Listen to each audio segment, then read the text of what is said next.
এই জিলহজ মাসের প্রথম 10 দিন সম্পর্কে আল্লাহ পাক সূরা ফজরের মধ্যে শপথ করেছেন, ওয়াল ফাজরি, ফজরের কসম, ওয়াল লায়ালিন আশর, এবং এই 10 রাতের কসম। এই 10 রাত বলতে এখানে জিলহজ মাসের এই 10 দিন এবং 10 রাতকে বোঝানো হয়।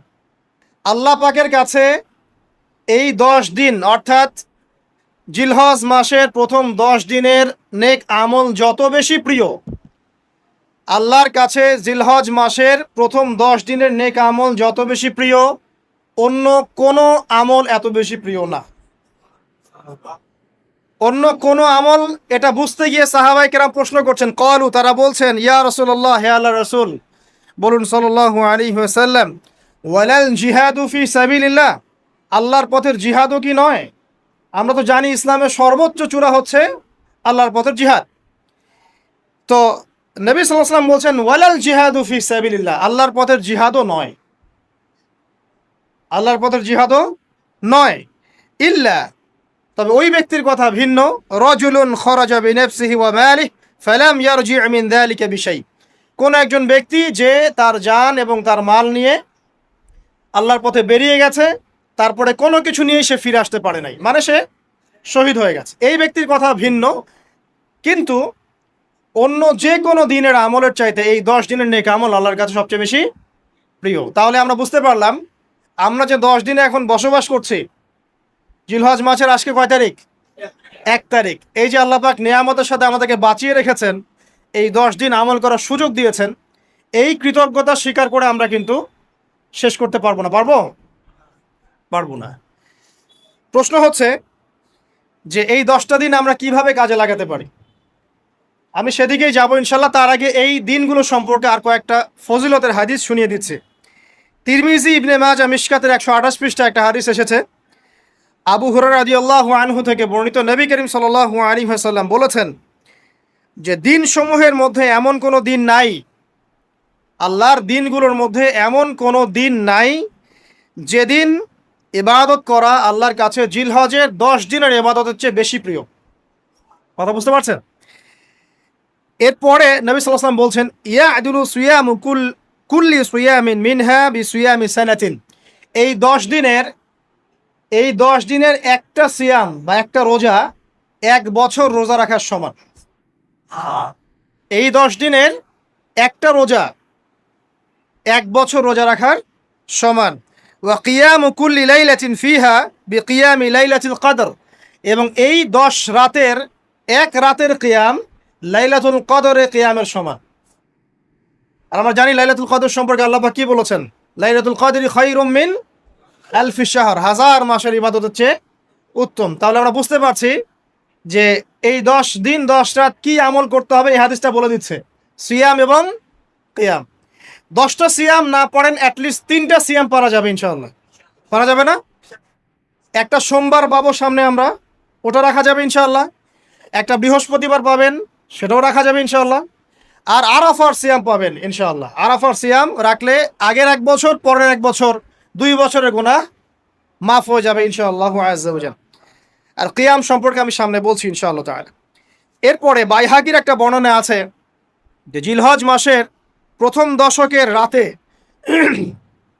জিলহজ মাসের প্রথম দশকের রাতের প্রত্যেকটা নেক আমলকে 10 দিয়ে গুণ করা হয়, 10 গুণ বৃদ্ধি করা হয়। সুবহানাল্লাহ। আরও আছে বাইহাকি এবং ইসবাহানির বিশুদ্ধ সনদে হযরত আনাস বিন মালিক রাদিয়াল্লাহু আনহু থেকে বর্ণিত আছে, জিলহজ মাসের প্রথম দশকের প্রতিদিন 1000 দিনের সমান, মানে প্রতিদিনের আমল 1000 দিন আমলের সমান, এবং আরাফার দিনের মর্যাদা 10,000 দিনের সমান। আরাফার দিন যে ব্যক্তি ইবাদত করবে ইনশাআল্লাহ তাআলা, সে 10,000 দিন ইবাদতের নেকি পাবে ইনশাআল্লাহ আযজা ওয়া জাল। তো প্রথম কি করতে হবে সেটা এই হাদিস থেকে বোঝা যাচ্ছে। হাদিসটা কি?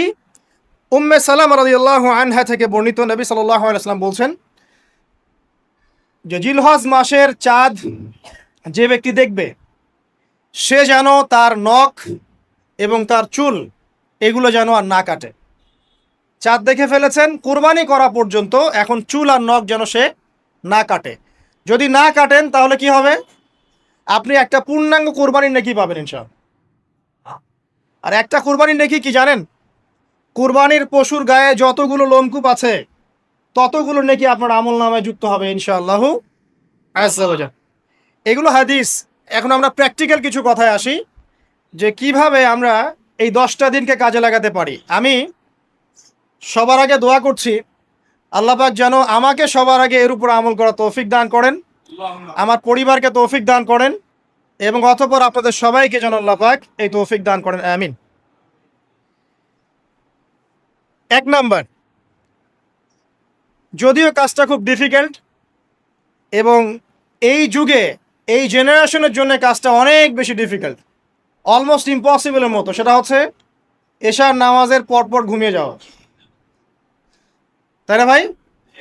এই কাজটা এখন কোয়াইট ইম্পসিবল, এশার নামাজের পরপর ঘুমিয়ে যাওয়া। কিন্তু চেষ্টা করতে হবে, আল্লাহ তৌফিক দান করুক 10টা 11টার মধ্যেই যেন আমরা ঘুমিয়ে পড়তে পারি। আল্লাহ পাক তৌফিক দান করুক, সবার আগে যেন আমাকে তৌফিক দান করে।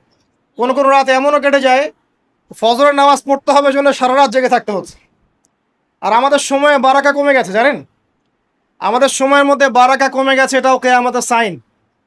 নবী সাল্লাল্লাহু আলাইহি ওয়াসাল্লাম বলেছিলেন কিয়ামতের আগে আগে একটা বছর একটা মাসের মতো চলে যাবে, একটা মাস একটা সপ্তাহের মতো যাবে, একটা সপ্তাহ একটা দিনের মতো চলে যাবে, একটা দিন একটা ঘন্টার মতো চলে যাবে।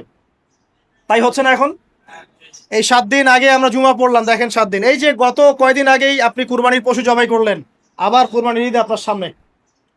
সময় খুব দ্রুত চলে যাচ্ছে, আমরা বুঝতে পারছি না। এর কারণ হচ্ছে, একটা কারণ আমি ফাইন্ড আউট করেছি, এটা হচ্ছে আমরা এখন ফজরের সলাদটাকে জামায়াতে গুরুত্ব দিচ্ছি না এবং ফজরের নামাজের পর থেকে আমরা জেগে থাকছি না। অনেকেই, বেশিরভাগই যারা থাকছে আলহামদুলিল্লাহ। এই কারণে ওই যে বরকতময় সময়টা সকালে, এটা আমরা পাচ্ছি না।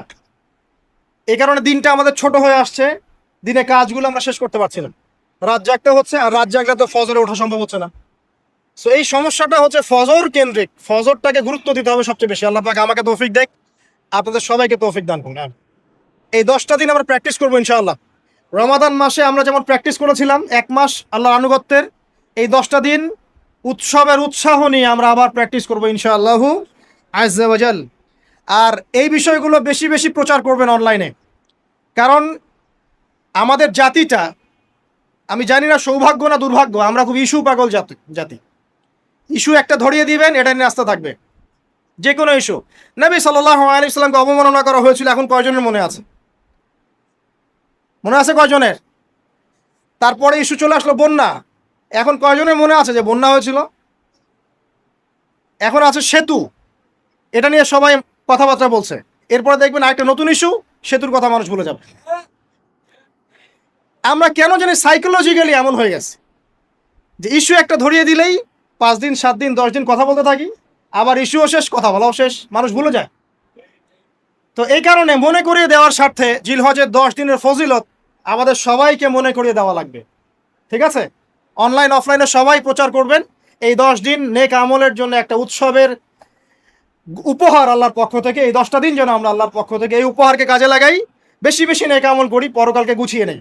পারবো না ইনশাআল্লাহ? ইনশাআল্লাহ। প্রথম কাজ, আর্লি ঘুমিয়ে যাওয়ার চেষ্টা করা। 2 নাম্বার, ফজরের নামাজের মিনিমাম আধা ঘন্টা আগে ঘুম থেকে ওঠার চেষ্টা করা। ফজরের নামাজ কয়টা আপনাদের এখানে? 4:30টায়। 4টা বা 4:45টায় ওঠার চেষ্টা করতে হবে। আল্লাহ পাক তৌফিক দান করুন। ওযু ইস্তেনজা করার পরে মিনিমাম 2 থেকে 4 রাকাত নফল নামাজ পড়বে, মিনিমাম 2 থেকে 4 রাকাত নফল নামাজ পড়বে। আমরা জানি যে আমরা নবী সাল্লাল্লাহু আলাইহি ওয়াসাল্লামের মতো তাহাজ্জুদ পড়তে পারবো না, পারবেন? তার 2 রাকাত নামাজে তিনি প্রায় 4 পারা কোরআন তেলাওয়াত করেছেন। 2 রাকাত নামাজে 4 থেকে 4.5 পারা কোরআন তেলাওয়াত করেছেন। আমরা কি পারবো? আমরা পারবো না। মিনিমাম 2 রাকাত নামাজ বা 4 রাকাত নামাজ তো পড়তে পারি। এবং ওই সময়টা হচ্ছে দোয়া কবুলের সময়। আল্লাহ পাক প্রথম আসমানে নেমে আসেন। আল্লাহ পাক কীভাবে নেমে আসেন এটা আল্লাহ পাকের ব্যাপার, এটা নিয়ে আমাদের মাথা ব্যথা ঘামানোর দরকার নাই। আল্লাহ নেমে এসে আহ্বান করতে থাকেন, কারো কি কোনো চাওয়া আছে আমার কাছে? আমি সেই চাওয়া পূরণ করে দিব। কেউ কি অসুস্থ আছো? আমাকে ডাকলে আমি শেফা দিয়ে দিব। কেউ কি আমার কাছে ক্ষমা চাইবে? আমি ক্ষমা করে দিব। কেউ কি আমাকে ডাকবে? আমি তার ডাকে সাড়া দেব। এভাবে ফজর পর্যন্ত আল্লাহ পাক আহ্বান করতে থাকেন, কিন্তু আমরা আসলে ঘুমিয়ে থাকি। আল্লাহ পাক আমাদেরকে মাফ করে দিন এবং এই নেক সময়গুলোকে কাজে লাগানো তৌফিক আল্লাহ পাক দান করুন, আমিন। এরপরে আমরা চলে আসবো ইনশাআল্লাহ ফজর জামাতে। এবং নামাজের বাহ্যিক মাসআলাগুলোকে নিয়ে বেশি বাড়াবাড়ি করবেন না, অভ্যন্তরীণ বিষয় নিয়ে ফোকাস করে। বাহ্যিক মাসআলা নিয়ে আমরা যথেষ্ট বাড়াবাড়ি করেছি। অভ্যন্তরীণ যে বিষয়টা আছে, নামাজের আধ্যাত্মিকত্ব, নামাজের রুহানিয়াত, নামাজের মারেফত, আল্লাহকে পাওয়া, নামাজের আত্মশুদ্ধি, ইহসান, এটা নিয়ে বেশি ফোকাস করে। আমরা তর্ক করি হাত বাঁধা নিয়ে, তাই না? হাত বাঁধা নিয়ে, রফুল ইয়াদায় নিয়ে, আমিন নিয়ে, এগুলো নিয়ে আমরা তর্ক করি। কয়জন তর্ক করেছি যে নামাজে কতটুকু মনোযোগ থাকলো তাই নিয়ে? কোনটা বেশি ইম্পর্টেন্ট? নামাজ যদি মনোযোগই না থাকে, আমার হাত বাঁধা দিয়ে আল্লাহ পাক যায় আসে নাই। একটা বাহ্যিক আমল করেছি, আল্লাহ পাক নেকি দিবেন, ঠিক আছে ইনশাআল্লাহ। নামাজের ইহসানটা সবচেয়ে বেশি গুরুত্বপূর্ণ নয় কি?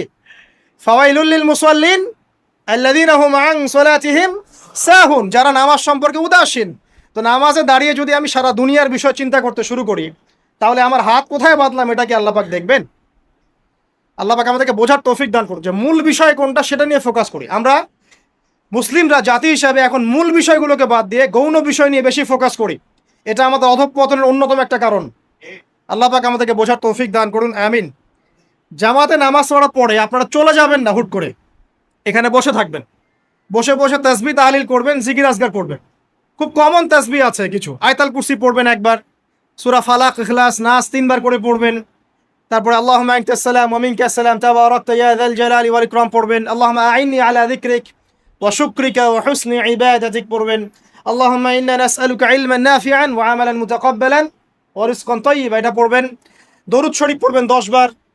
তারপরে পড়বেন রাদিতু বিল্লাহি রাব্বান ওয়া বিল ইসলামি দীনান ওয়া বি মুহাম্মাদিন নাবিয়্যা 3 বার। হাসবি আল্লাহ লা ইলাহা ইল্লা হু আলাইহি তাওয়াক্কালতু ওয়া হুয়া রাব্বুল আরশিল আযীম 7 বার। সুবহানাল্লাহি ওয়া বিহামদিহি আদাদা খালকিহি ওয়া রিদা নাফসিহি ওয়া জিনাতা আরশিহি ওয়া মিদাদা কালিমাতিহি 3 বার। তারপরে আর অনেক আছে, বলতে গেলে আসলে সময় শেষ হয়ে যাবে। আমি একটা বইয়ের নাম বলে দেই, এই বইয়ের মধ্যে সব পাবেন, ঠিক আছে? বইটার নাম হচ্ছে হিসনুল মুসলিম। কি নাম? হিসনুল মুসলিম। অ্যাপসও আছে, পকেটে অ্যাপস রাখতে পারেন, পকেট সাইজ বই পাওয়া যায়, পকেটে রাখতে পারেন। নামাজের পরে খুলে খুলে পড়বেন। এগুলো করতে গিয়ে আপনাকে কেউ বাধা দিবে? এগুলো করলে কি আপনি সন্ত্রাসী হয়ে যাবেন, মৌলবাদী হয়ে যাবেন, জঙ্গি হয়ে যাবেন? এই আমলগুলো করবেন, ছাড়বেন না, ঠিক আছে? আমল ছাড়বেন না। আমল সেই জিন্দাহি বানতা হয়, একটা কথা আছে, আমল দিয়েই জীবন গঠিত হয়, জীবন গড়ে। আল্লাহ পাক তৌফিক এনায়েত করুন। আরেকটা কথা বলি, ফজরের নামাজের পরে চেষ্টা করেন আধা ঘন্টা থেকে 1 ঘন্টা কোরআন তেলাওয়াত করার জন্য। পারা যাবে ভাই ইনশাআল্লাহ? আবার বলছি, প্রত্যেক হরফে 10 নেকি পাবেন ইনশাআল্লাহ। কোরআন তেলাওয়াত করলে, অর্থ না বুঝেও যদি তেলাওয়াত করেন, প্রত্যেক হরফে 10 নেকি পাবেন ইনশাআল্লাহ। কিন্তু অর্থ না বুঝলে কোরআনের হক আদায় হয় না। আবারও বলছি, আমি যা বলেছি সেটা বলতে আমি দ্বিধা করছি না। আমি বলছি কোরআন তেলাওয়াত করলে প্রত্যেক হরফে আপনি 10 নেকি করে পাবেন। বোঝেন আর নাই বোঝেন, তাফসির বোঝেন আর নাই বোঝেন, অর্থ বোঝেন আর নাই বোঝেন, প্রত্যেক হরফে কি পাবেন? 10 নেকি পাবেন। কিন্তু অর্থ না বুঝলে, অনুধাবন না করলে কোরআন নাজিলের মূল হক আদায় হবে না। কোরআন নাজিল হয়েছে তাদাব্বুরের জন্য, গবেষণার জন্য, কোরআন কেন্দ্রিক জীবন গড়ার জন্য। যদি অর্থ না বোঝেন কেমন করে জীবন করবেন? আর যতটুকু বুঝবো আলহামদুলিল্লাহ, যেটা বুঝবো না ওলামায়ে কেরামের কাছে যাবো, জিজ্ঞাসা করবো, জেনে নিব, সিম্পল। আমি তো সব বুঝবো না, বুঝবো? আমি তো সব বুঝতে পারবো না, যেটা বুঝবো না আলেমদের কাছে জিজ্ঞাসা করে নেব। কোরআন তেলাওয়াত করুন। এরপরে চলে আসেন, যদি পসিবল হয়, ফজরের পর জিকির আজগার করার পর তিলাওয়াত করলেন, এরপর চলে গেলেন, যাওয়ার আগে, মসজিদ থেকে যাওয়ার আগে আপনি অন্তত 2টা রাকাত এই ইশরাকের নামাজ পড়ুন। কিসের নামাজ? ইশরাক। নবীজি বলেছেন, কেউ যদি ফজরের নামাজ জামাতে পড়ে, তারপরে সালাম ফিরানোর পর ওই জায়গাতেই বসে থাকে এবং জিকির আজগার করতে থাকে, সুবহানাল্লাহ 100 বার পড়লো, আস্তাগফিরুল্লাহ 100 বার পড়লো, ঠিক আছে, লা ইলাহা ইল্লাল্লাহ ওয়াহদাহু লা শারীকা লাহ লাহুল মুলক ওয়া লাহুল হামদ ওয়া হুয়া আলা কুল্লি শাইইন কাদির, এগুলো পড়লো। তারপরে ধরেন দরুদ শরীফ পড়লো ইত্যাদি। জিকির আজগার শেষ করে সূর্য উঠে যাওয়ার পরে সে যদি 2 রাকাত নামাজ পড়ে, মাত্র 2 রাকাত, সে ফিরে যাবে একটা কবুল হজ, একটা কবুল ওমরার নেকি নিয়ে ফিরবে ইনশাআল্লাহ। আরেকটা নামাজ আছে, যদি পসিবল হয় পড়তে পারেন, 8টা থেকে 10টার মধ্যে পড়ে ফেললে ভালো, এরপরে সূর্য উঠে যায়, সূর্য গরম হয়ে যায়। সেটা হলো আপনার এই চাষ্টের নামাজ, যেটাকে আমরা বলি সলাতুদ দুহা, চাষ্টের নামাজ। আমরা অনেকে রিজিকের সমস্যায় ভুগি না? দারিদ্রতা, রিজিকের সমস্যা, আমাদের অভাব, এই সমস্যা আছে না? চাষতের নামাজ যে ব্যক্তি নিয়মিত পড়বে তাকে 2টা ফজিলত দেওয়া হয়। কয়টা ফজিলত? চাষতের নামাজ যে ব্যক্তি নিয়মিত পড়ে তার 2টা স্পেশাল ফজিলত। এক, তাকে দিনের জ্ঞান দেওয়া হবে, মুখস্থ ক্ষমতা দেওয়া হবে।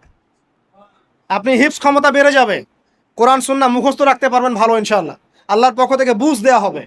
আরেকটা হচ্ছে আপনার দারিদ্রতা আল্লাহ পাক দূর করে দেবে। এগুলা পরীক্ষিত আমল ভাই, এগুলা কোনো গাল গল্প বলছি না, এগুলো পরীক্ষিত। আরেকটা আছে, সূরা ওয়াকিয়া রাতে তেলাওয়াত করেন, সূরা ইযা ওয়াকাআতিল ওয়াকিয়া লাইসা লিওয়াকাআতিহা কাযিবা, এই সূরাটা আপনি তেলাওয়াত করেন, দেখবেন দারিদ্রতা চলে যাবে ইনশাআল্লাহ আযজা ওয়া জাল, চলে যাবেই ইনশাআল্লাহ। এবার আসুন কোরআন তেলাওয়াত নিয়ে 2টা কথা বলে দেই। কিছু কিছু সূরার কিছু কিছু অংশ মুখস্থ করে ফেলার চেষ্টা করেন। প্রত্যেক দিন এই অংশটুকু আপনি নিজে তেলাওয়াত করবেন। ফর এক্সাম্পল, সূরা বাকারার প্রথম 5টা আয়াত, তারপরে আয়াতুল কুরসি 255 নম্বর আয়াত, সূরা বাকারার শেষের 3টা আয়াত, সূরাতুল আলী ইমরান শেষের 10 আয়াত, সূরা কাহাফ প্রথম 10 শেষের 10, সূরা মুমিনুন শেষের 5-7টা আয়াত, সূরা তওবার শেষ পৃষ্ঠা, সূরা আহজাবের শেষ পৃষ্ঠা, সূরা ফালাক, সূরা নাস, সূরা ইখলাস, সূরা কাফিরুন, সূরা জিন এর প্রথম 10টা-20টা আয়াত, এছাড়া আরও সূরা হাশর শেষের 5-7টা আয়াত। এগুলো মুখস্থ করে ফেলেন, প্রতিদিন এগুলো আপনি চর্চা করবেন, পারবেন ইনশাআল্লাহ। প্রত্যেক দিন যদি কোরআন তেলাওয়াত করেন একটা নেকি আছে, একটা ফজিলত স্পেশাল, সেটা হলো কোরআন কিয়ামতের মাঠে আপনার পক্ষে সুপারিশ করবে। আর কোরআন যার পক্ষে সুপারিশ করবে ইনশাআল্লাহ তাআলা সে জান্নাতে চলে যাবেই ইনশাআল্লাহ। আর কোরআন যার বিপক্ষে সুপারিশ করবে তার কি জান্নাতে যাওয়ার কোনো সুযোগ আছে ভাই? আল্লাহ বোঝার তৌফিক দেখ, আমিন। চাষতের পরে এশা, এগুলো আমরা জামায়াতে আদায় করার চেষ্টা করবো ইনশাআল্লাহ আযজা ওয়া জাল। আল্লাহ পাক আমাদের সবাইকে তৌফিক দান করুন। আজকে জুমার নামাজে আমরা যেমন সবাই এসেছি, একইভাবে যেন আসর মাগরিব এশাতেও সবাই আসতে পারি, এই নিয়াত আমরা পাকাপোক্ত করি। যদি জামাত না পান, ঘুমিয়ে থাকেন বা ভুলে যান, যখনই ঘুম থেকে উঠবেন তখনই নামাজ, যখনই ঘুম থেকে উঠবেন তখনই নামাজ। যদি ভুলে যান, মনে হবে তখনই নামাজ। ঘুমিয়েছিলেন, ফজর হয়ে গেছে, 8টা বেজে গেছে, উঠবেন, আগে ফজরের নামাজ কাজা করবেন, তারপরে অন্য কিছু ছাড়ার কোনো অবকাশ নাই। মান তারাকা সালাতান মুতাআম্মিদান ফাকাদ কাফার, একটা হাদিসে নবীজি বলেছেন, যে ব্যক্তি নামাজ ইচ্ছাকৃতভাবে ইচ্ছা করে ছেড়ে দিল, ইচ্ছা হইলো পড়লাম, ইচ্ছা হইলো পড়লাম না, ফাকাদ কাফার, সে ব্যক্তি কুফরি করল। বাইনাল আবদি ওয়া বাইনাশ শিরকি ওয়াল কুফরি তারকুস সালাহ, একজন আল্লাহর বান্দা আর একজন মুমিন মুসলিম এর মধ্যে পার্থক্যই হচ্ছে নামাজ। এমন হাদিস আছে যে প্রচণ্ড রকম জালেম ফেরাউনের মতো শাসক সম্পর্কে সাহাবীরা জিজ্ঞাসা করেছিলেন, যদি এরকম জুলুম হয় ইয়া রাসূলুল্লাহ, আমরা কি করব, আমরা কি প্রতিহত করব না? নবীজি বলেছেন, ইল্লা মা সাল্লাও, না, যতক্ষণ তারা সালাত আদায় করে ততক্ষণ তাদের বিরুদ্ধে যেও না। তার মানে নামাজ নাই, ইসলামের খাতায় নাম নাই। অতএব নামাজ কাজা হয়ে গেলেও কাজা করবেন, ভুলে গেলেও নামাজ আদায় করবেন। যদি জামাত না পান বাসায় পড়বেন, যদি পসিবল হয় মসজিদে জামাত শেষ হয়ে গেছে বাসায় জামাত পড়ে পড়বেন। নামাজের কোনো মাফ, আল্লাহ পাক তৌফিক দান করুন, আমিন। এরপরে আসেন, 2টা নামাজ আছে এটা আমরা পড়ি না, বা অনেকে পড়ি অনেকে অবহেলা করি, কিন্তু এটা বড় ফজিলত আছে, বলবো। বেলাল রাদিয়াল্লাহু আনহু, নাম শুনেছেন?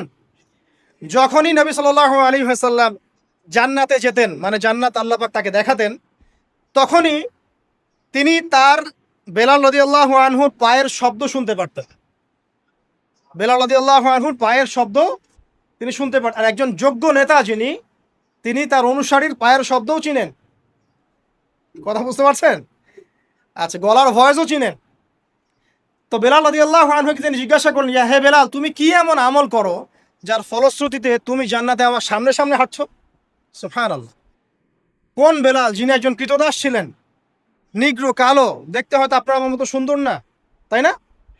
আফ্রিকান মানুষ, যাকে ওই যে রোদের মধ্যে শুয়ে পিটানো হয়েছিল, হয়নি? সেই বেলাল রাদিয়াল্লাহু আনহু, সুবহানাল্লাহ। তখন তিনি বলছেন, ইয়া রাসূলুল্লাহ, আমি তো এমন কোনো আমল করি না, আপনারা যা করেন তাই করি, তবে তবে যখনই আমার অজু ছুটে যায়, অজু ভেঙে যায়, আমি তখনই অজু করি, আর সেই অজু দিয়ে আমি 2 রাকাত নামাজ পড়ি। এই নামাজটাকে কি বলে? তাহিয়াতুল ওযু। এই তাহিয়াতুল ওযুটা আমরা আদায় করার চেষ্টা করবো, আল্লাহ পাক তৌফিক দান। আরেকটা আছে তাহিয়াতুল মসজিদ। দেখবেন অনেকেই মসজিদে আসি আমরা ধাপ করে বসে পড়ি, তাই না? আসলে কিন্তু মসজিদে এসে 2 রাকাত নামাজ পড়ে বসা সুন্নত।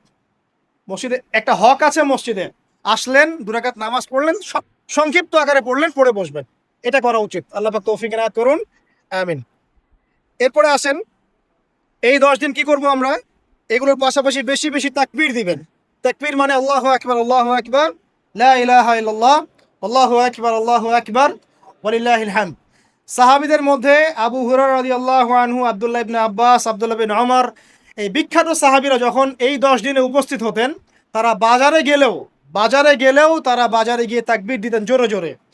অন্য সবাই শুনে সবাই তাকবীর দিত, তাহলে সমস্বরে তাকবীর হতো। এই সুন্নাহটা চালু করা যেতে পারে। আল্লাহ পাক আমাদের সবাইকে তাকবীর দেওয়ার তৌফিক দান করুন, আমিন। এরপর এই 10 দিন আমরা বেশি বেশি যে কাজটা করার চেষ্টা করবো সেটা হলো তওবা। বেশি থেকে বেশি তওবা করার চেষ্টা করা উচিত। আর তওবা মানে শুধু আস্তাগফিরুল্লাহ ওয়া আতুবু ইলাইহি পড়া নয়। তওবার দুটো ভাগ আছে। কবিরা গুনার জন্য একরকম তওবা, আর সগীরা গুনাহ এমনি এমনি মাফ হয়ে যায়। সগীরা গুনার জন্য একটা সগীরা গুনাহ হয়েছে, আপনি একটা ভালো কাজ করলেন, আগের গুনাহ মাফ।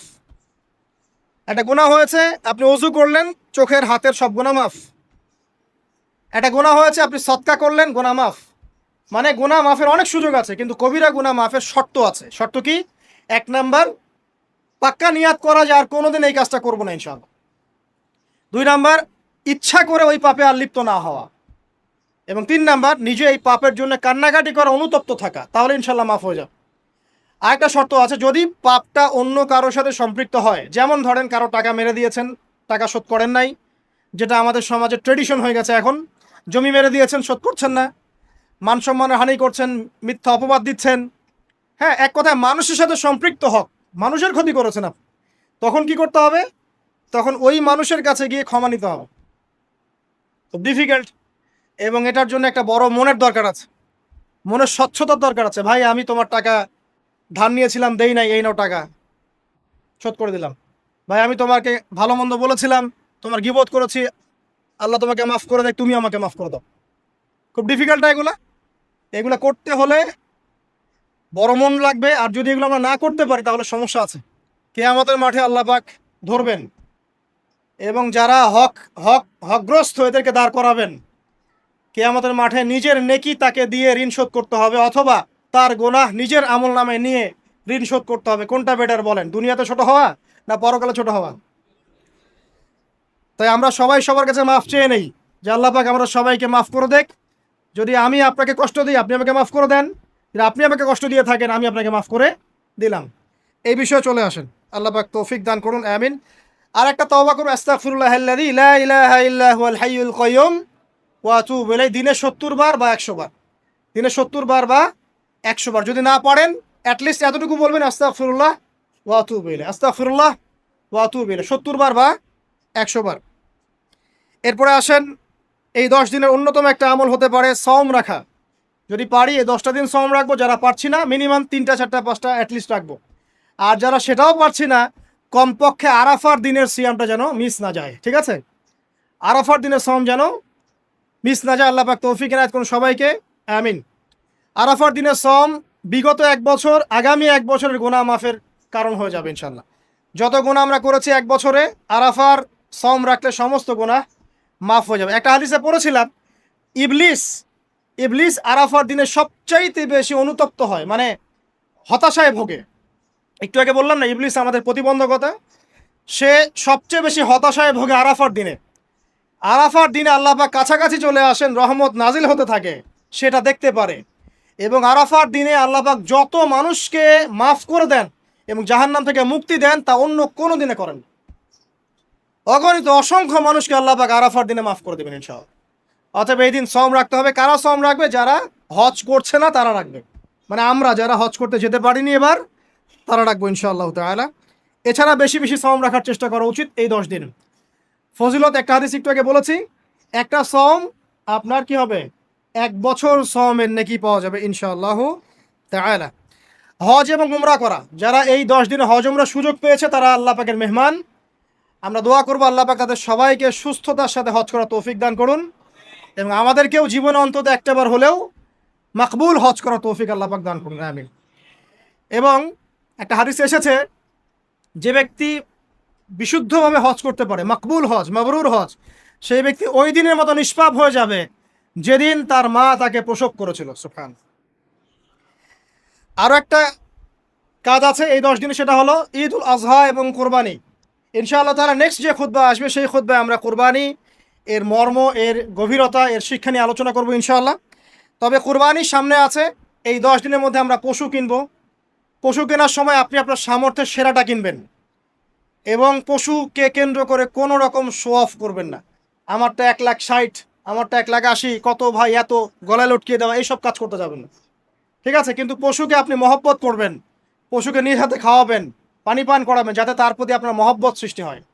এবং এই মহব্বতের প্রাণীটাকে আপনাকে কুরবানি দিতে হবে। মনে রাখবেন, যিনি কুরবানি দিচ্ছে তিনি যেন একজন ইব্রাহিম আলাইহিস সালাম, আর যাকে কুরবানি দেয়া হচ্ছে সে যেন একটা ইসমাইল আলাইহিস সালাম। সবচেয়ে প্রিয় বস্তুটাকে কুরবানি করতে হবে। এই জন্যে আপনি আপনার সামর্থ্যের সেরাটা কিনবেন। এখানে অনেক মাসআলা আছে, আমি মাসআলাগুলো দিতে যাচ্ছি না। অনেক বড় বড় আলেম ওলামা আছেন, তাদের শরণাপন্ন হয়ে আপনারা এগুলোর মাসআলা নিয়ে নেবেন, ঠিক আছে? তবে আমি একটা বিষয় বলবো খালি, কুরবানিকে কেন্দ্র করে কোনো রকম রিয়া, অহংকার, লোক দেখানো কাজ করতে যাবে এবং পরিবেশ দূষণ হয় এমন কোনো কাজও করতে যাবে।